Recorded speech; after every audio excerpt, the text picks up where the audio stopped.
Orang-orang Bani Israel ini, kaum Nabi Musa ini mengatakan, wahai Musa, akankah kau jadikan permasalahan kami sebagai sebuah candaan? Ya, dengan makna lain, wahai Musa, kami ini serius, kami bertanya sesuatu yang besar.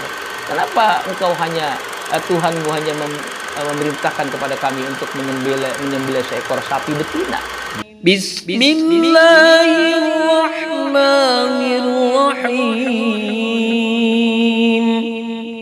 Inna hadzal Qur'ana yahdi lillati hiya aqwam. Assalamualaikum warahmatullahi wabarakatuh. Alhamdulillahil qail ar-rahmanu 'allamal Qur'an khalaqal insana 'allamahul bayan wassalatu wassalamu 'ala man qala khairukum man ta'allamal Qur'ana wa 'allamah. Allahumma shalli wa sallim wa barik 'ala sayidina Muhammadin ibni Abdillah wa 'ala alihi washabbihi wa man tabi'ahum bi ihsanin ila yaumil qiyamah. Ma ba'du. Para sahabat sekalian, para pecinta Al-Qur'an, sahabat media dakwah Homestay TV yang sama-sama mudah-mudahan kita semua dalam lindungan Allah Subhanahu wa Ta'ala, dan mudah-mudahan harapan kita tentunya Allah senantiasa memberikan tambahan ilmu untuk kita sekalian agar kita bisa meningkatkan kualitas amal ibadah kita di sisi Allah Subhanahu wa Ta'ala. Baik, para jamaah sekalian, ayahanda ibunda yang dimuliakan Allah Subhanahu wa Ta'ala, segenap pemirsa media dakwah Homestay TV, di kesempatan kali ini kita akan menjelaskan sebuah kisah dalam Al-Quran yang berkaitan dengan kenapa surat Al-Baqarah diberi nama demikian, ya, atau asal-usul daripada penamaan surah Al-Baqarah. Sahabat sekalian, Al-Baqarah artinya sapi betina, ya. Kalau bakorun sapi, kalau bakorotun adalah sapi betina. Kenapa surah Al-Baqarah dinamakan demikian, ya, yang artinya sapi betina? Ini bermula Allah Subhanahu wa Ta'ala menjelaskan dalam surah Al-Baqarah ayat 72. A'udzubillahi minasyaitonirrajim. Wa idh qataltum nafsan faddara'tum fiha wallahu mukhrijum ma kuntum taktumun. Dan ingatlah ketika kamu membunuh seseorang, lalu kamu saling tuduh-menuduh tentang itu, tetapi Allah menyingkapkan apa yang kamu sembunyikan. Nah, ini berawal dari ayat ini. Sahabat sekalian, kisah ini berawal ketika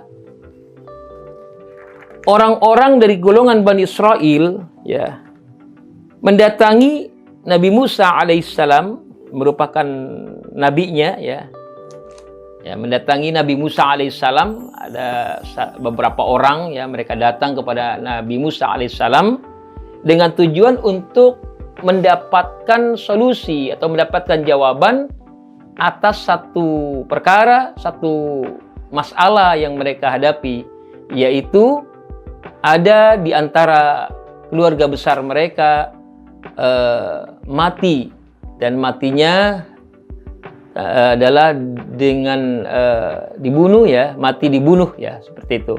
Mati dibunuh oleh orang lain tentunya, ya, oleh orang lain.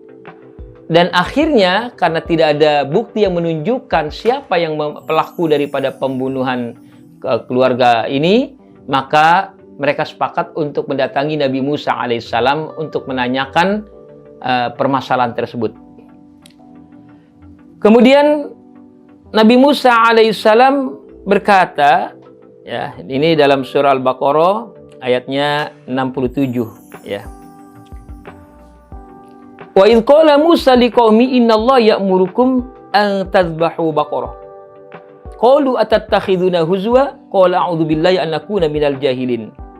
Ingatlah ketika Nabi Musa berkata terhadap kaumnya, kaum yang mendatanginya ini, Innallaha ya'murukum an tadbahu baqarah, sungguhnya Allah memerintahkan kepada kalian untuk menyembelih sapi betina. Kemudian apa jawaban mereka? Qalu atattakhiduna huzwa? Wahai Nabi, wahai Musa, akankah engkau jadikan permasalahan kami ini sebagai sebuah candaan? Ya, ketika mereka bertanya, wahai Musa, kami datang untuk satu permasalahan di antara kami. Mereka menjelaskan permasalahannya. Kemudian Nabi Musa berkata, atas perintah Allah, kalian harus menyembelih seekor sapi betina. Mereka orang-orang Bani Israel ini, kaum Nabi Musa ini, mengatakan, wahai Musa, akankah engkau jadikan permasalahan kami sebagai sebuah candaan? Ya, dengan makna lain, wahai Musa, kami ini serius, kami bertanya sesuatu yang besar. Kenapa engkau Tuhanmu hanya memerintahkan kepada kami untuk menyembelih seekor sapi betina? Gitu. Jadi inilah makna daripada ayat tersebut, ya. Apa jawaban Nabi Musa? Qala a'udzubillahi an akuna minal jahilin. Ya, kata Nabi Musa, aku berlindung kepada Allah daripada perbuatan orang-orang yang jahil. Ya, daripada aku berlindung kepada Allah bahwa aku ini adalah orang yang bodoh, begitu ya. Nabi Musa mengatakan, aku termasuk orang yang bodoh. Artinya, apa yang dikatakan Nabi Musa itu adalah sesuatu yang betul-betul atas perintah Allah. Nah, inilah salah satu sifat Bani Israel, ya. Karena dalam Al-Quran nanti akan diungkap oleh para ulama begitu banyak sifat buruknya Bani Israel ini. Di antaranya mereka selalu membangkang apa yang diperintahkan oleh Allah melalui nabinya. Nah. Kemudian mereka berkata, qalu ud'u lana rabbaka yubayyin lana ma hi. Ya, akhirnya mereka berkata, karena Nabi Musa sudah meyakinkan mereka, ya ini perintah Allah. Mereka berkata, kalau begitu mohonkan kepada Tuhanmu untuk kami agar dia menjelaskan kepada kami tentang sapi betina itu. Dia Musa menjawab bahwa sapi betina itu tidak tua, tidak muda, ya antara ya sapi yang sedang, gitu ya, sapi yang sedang, tidak tua juga tidak kecil, ya, artinya mudanya itu muda beranjak tua lah, ya, seperti itu. Jadi sapinya tidak terlalu tua, tidak terlalu muda juga, sedang, gitu ya. Ini yang ditanyakan mereka. Mereka bertanya kepada Nabi Musa seperti apa kira-kira, kalau bahasa kitanya mungkin umur usia sapi itu apakah udah tua apa masih muda. Nabi Musa menjawab atas perintah Allah, yaitu dengan usia yang sedang, ya. Setelah itu mereka kembali bertanya, qalu ud'u lana rabbaka yubayyin lana ma launuha. Ya. Qala innahu yaqulu innaha baqaratun safra'u faqi'ul launa tasurun nadirin. Setelah itu kembali mereka bertanya, orang-orang Bani Israil bertanya kembali kepada Nabi Musa, wahai Musa, kalau begitu minta lagi kepada Tuhanmu, ya, petunjuk. Sapinya berwarna apa? Ya. Jadi yang sedang tadi tidak tua, tidak terlalu muda. Kemudian mereka bertanya warnanya, ya. Ya, kemudian Nabi Musa kembali berkata atas perintah Allah, yaqulu inna baqaratun safra, warnanya itu adalah kuning keemasan. Nah, dalam tafsirnya itu kuning keemasan. Kuning tua warnanya yang menyenangkan orang yang memandangnya. Warnanya kuning tua, ya, dan itu membuat orang, siapa saja yang melihatnya pasti suka, senang, gitu ya. Nah, ini mana? Sebagian riwayat menyatakan kuningnya tua hampir keemasan, seperti itu. Warna sapi tersebut. Tasurrun nadirin. Siapa saja yang melihat pasti tertarik dengan sapi itu. Setelah itu kembali mereka bertanya juga, ya. Wahai Musa, kalau begitu mohonkan kepada Tuhanmu untuk kami, ya, agar dia menjelaskan kepada kami tentang sapi betina itu, karena sesungguhnya sapi itu belum jelas bagi kami. Jika Allah menghendaki, niscaya kami mendapatkan petunjuk. Setelah itu mereka pun mengatakan sapi itu belum jelas, ya. Setelah dapat petunjuk bahwa sapinya betina, kemudian tidak terlalu tua, tidak terlalu muda, dan warnanya kuning tua keemasan begitu ya. Tetapi tetaplah orang-orang Bani Israel ini bertanya kembali, ini belum jelas sapinya, seperti itu. Kalau sudah jelas, insya Allah kami akan dapat petunjuk. Ya. Kemudian Nabi Musa kembali atas perintah Allah menjawab, qala innahu yakulina baqaratul la dalulun tusirul ardu wa la taskil hars. Bahwa sapi itu selain tadi ciri-cirinya juga sapi itu tidak pernah sebelumnya dipakai untuk bekerja, untuk membajak, untuk diajak bekerja seperti itu. Jadi sapinya kalau bahasa kitanya sapi rumahan begitu ya. Sapi yang terjaga, sapi manja, dia tidak pernah diajak bekerja.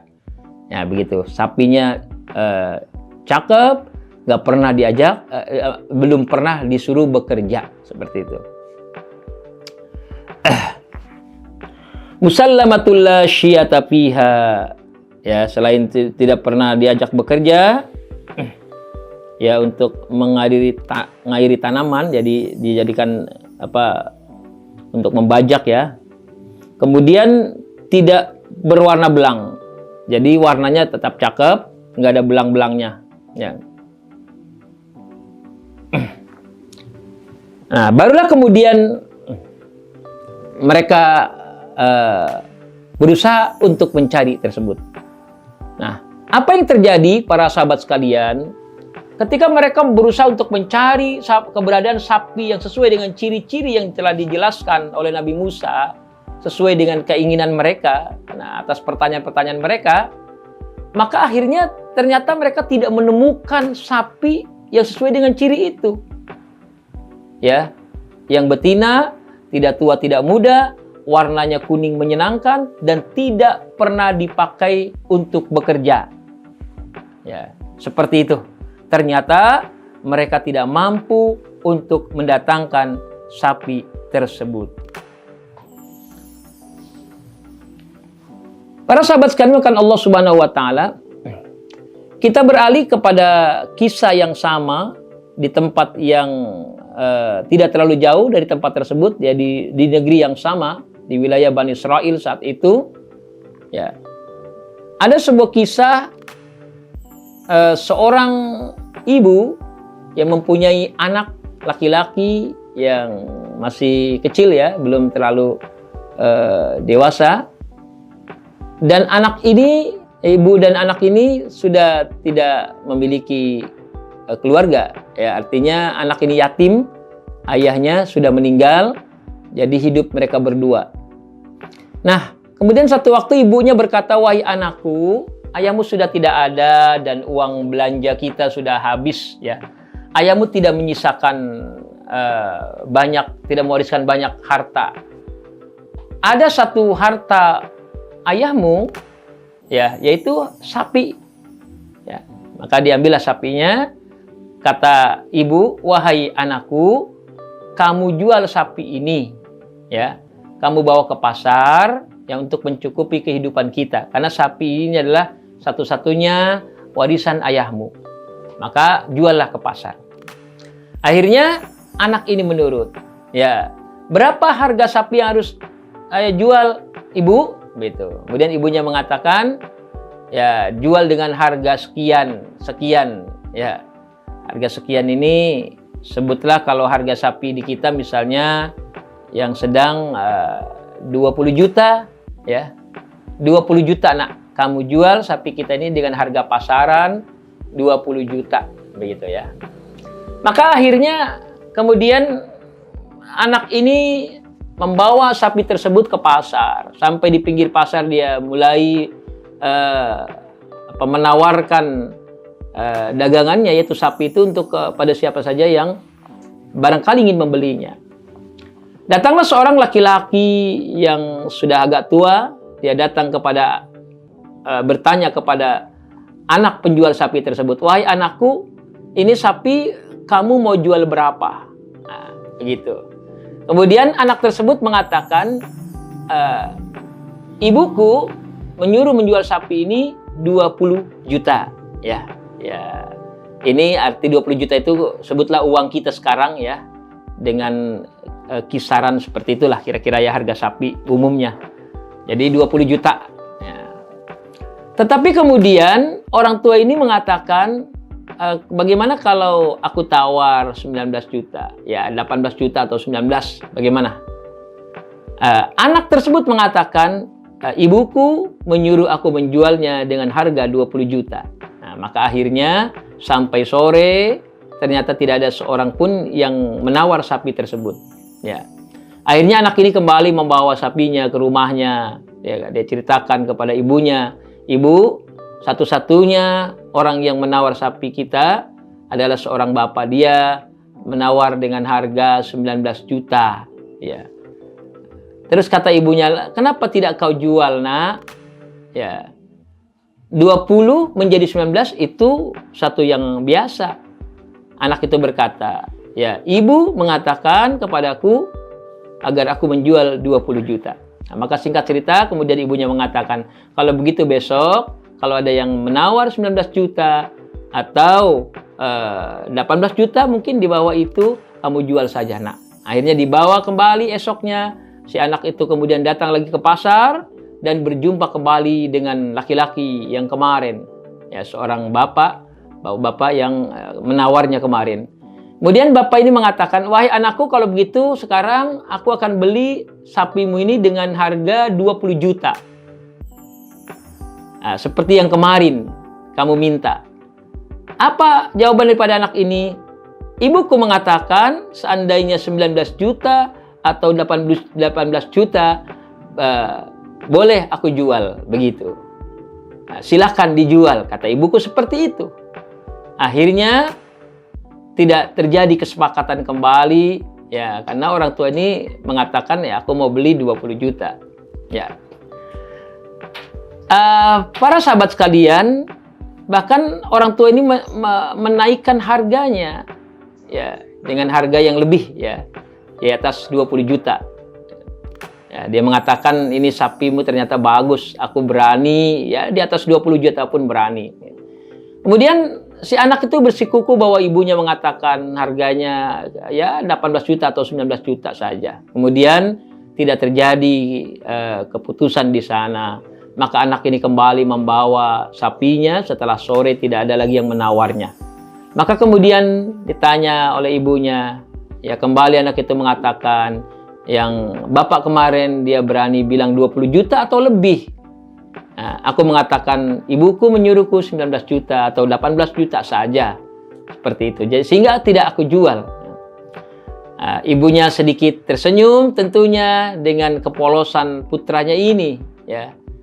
Dia polos atau anak yang taat kepada orang tuanya sesuai dengan pesan ibunya gitu. Maka kemudian ibunya mengatakan, "Anakku, kalau besok dia menawar seperti itu, ya udah jual saja." Begitu ya. Jual saja. Dia minta berapa? Ya, jual. Nah, akhirnya esoknya kembali si anak tersebut membawa sapinya ke pasar dan bertemulah dengan bapak kemarin. Dia mengatakan, ya, dia bertanya, "Apa kata mamamu?" "Mamaku berapapun harganya, silakan bapak ambil." Ya, karena mungkin kebutuhan kami sudah sangat mendesak. Kemudian si bapak itu mengatakan, "Wahai anakku, ketahuilah sesungguhnya aku ini utusan Allah. Ya, aku ini bukan manusia, aku malaikat utusan Allah. Aku diutus oleh Allah untuk menguji seberapa taatnya engkau kepada ibumu." Nah, seperti itu dia mengungkap jati dirinya. Kemudian si bapak itu mengatakan, "Wahai anakku, kamu bawa pulang sapimu. Ya, kamu rawat baik-baik. Ya, jangan dijual. Nanti akan datang orang-orang yang akan membeli sapimu dengan harga emas seberat sapimu, ya, dengan emas yang nilai emas tersebut beratnya sama dengan berat sapimu. Nah, nanti orang akan datang untuk membeli sapimu dengan harga itu, baru kamu jual." Ya. Akhirnya anak ini menuruti apa yang dikatakan bapak itu dan menyampaikan salam pada ibunya bahwa yang didatanginya ternyata bukan manusia biasa tetapi seorang utusan Allah dari golongan malaikat untuk mengujinya. Dan dia mengatakan, nanti tunggulah beberapa waktu, nanti akan datang orang-orang yang akan membeli sapimu.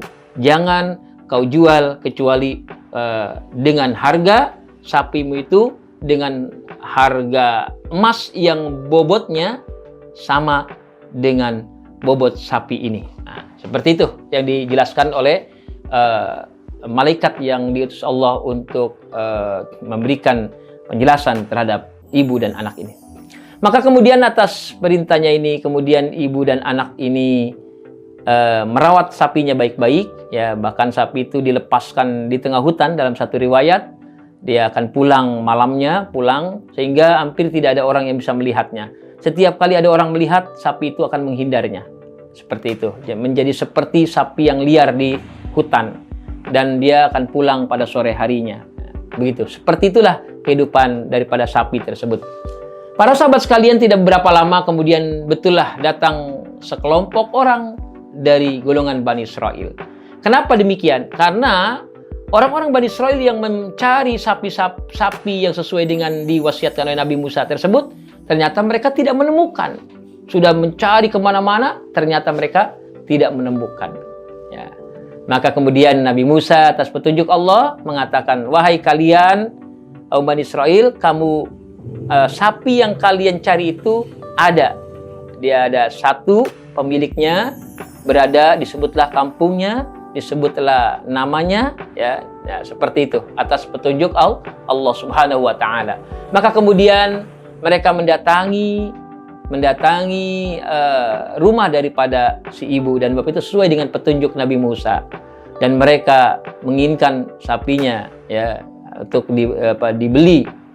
Apa jawaban si ibu? Kami akan menjual sapi ini dengan harga, ya, emas yang beratnya sama dengan sapi ini. Jadi kalau sapinya bobotnya berapa? 100 kilo, ya.